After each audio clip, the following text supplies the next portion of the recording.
Hey guys, my name is Ryan. And my name is Miska. And welcome to Overwatch Central. Now this is a kind of area that we've touched on before. Last night the new brawl came out, which is Overwatch. Basically, you lock in a hero at the start of the game and you can't change. There's also a hero limit as well. The last time that we saw this brawl was in the closed beta, before ranked was implemented and before the game was actually launched. And oh, how we laughed about how silly Overwatch would have been with a hero limit. But it turns out that it was actually a really good thing to implement. So we want to take a look at Overwatch before its hero limits, the transition that got us there, and the important question being, should Overwatch fully commit to hero limits and have them in Quickplay as well? Before we take a look at the topic at hand, we're going to be referring back to an old video we did going over hero limits as a whole.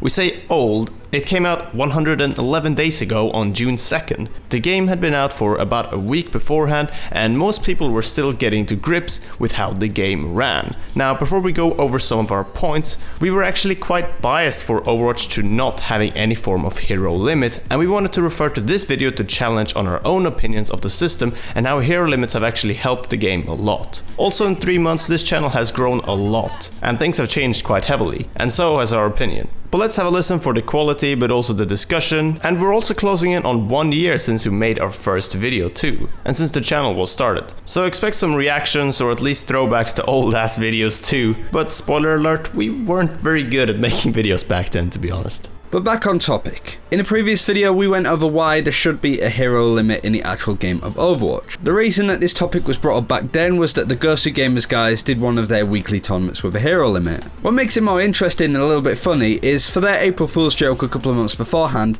they said that they were introducing hero limits and hero bans into their weekly tournaments. Whilst the latter remains out of esports and frankly good, the hero limits were introduced then and they are no laughing matter now. Let's listen back to the old me in the past video that we did on this and why there maybe should be hero limits. So what a hero limit does is prevent some of the current meta team compositions to be run, and also keeps people from picking multiple heroes that are currently strong and popular, like double Lucio or double McCree. With a hero limit, some also say that the game would be a lot easier to balance. It also means that Blizzard don't have to necessarily spin the plates as much, nerfing heroes that are flavours of the month and stuff like that. And I'd argued that it has. We saw some major changes to McCree and Winston during this time that they were used doubles in No Hero Limit Competitive, and recently the game hasn't really had as many major nerfs. Whilst the meta isn't completely healthy, it's a lot easier for Blizzard to manage with hero limits than without.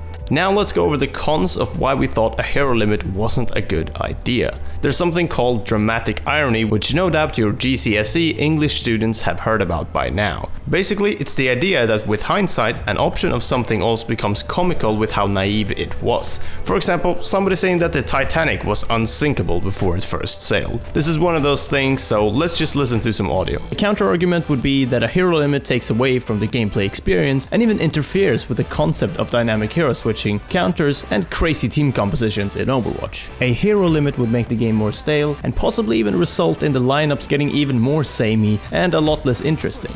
Whilst this last point is somewhat true, it was very much the case with no hero limit as well. Double Winston, Lucio and Tracer was ran almost exclusively on control. I guess we expected that with freedom came more variety, but that turned out to not be the case either, to be honest. In fact, it reinforced the earlier point before of exploiting heroes that needed fine-tuning. Essentially heroes that weren't 100% balanced, and more of those heroes just underlining those same aspects of that hero, making the game very boring, one-sided, and frankly one-dimensional. Also, since hero limits were added, we've seen less controversial nerfs and buffs from Blizzard's side too. Whilst the meta definitely isn't as healthy as it could be, as the game is incredibly hard to balance, it's in an interesting point where most heroes have some viability, and I do think that having a hero limit has somewhat focused the game and really helped it out a lot overall. The gameplay just feels a lot more fluid, and it feels like this was the way the game was meant to be played. Of course, an issue we highlighted was talking about the meta and these perfect compositions of basically people playing the same lineup. People in ranked and quick play will also mimic these perfect lineups that they see in tournaments, and the game will become very stale and very boring very quickly. It's like saying that you can only use one certain flank in a game. Everything becomes very predictable, and Overwatch is a crazy hurricane of a game. Limiting it in any capacity like this I feel would be a bad move. It's one of those things that you just gotta let it be free and do its own thing. Yeah, that sentence is true up until about you going against 5 Winstons for the billionth time, and Diva spam at the end of an assault map is pretty much impossible to beat if done properly, so imagine that in a competitive sense. With players copying the proceeds compositions, it's true, it happens, but it still happened when there wasn't any hero limits.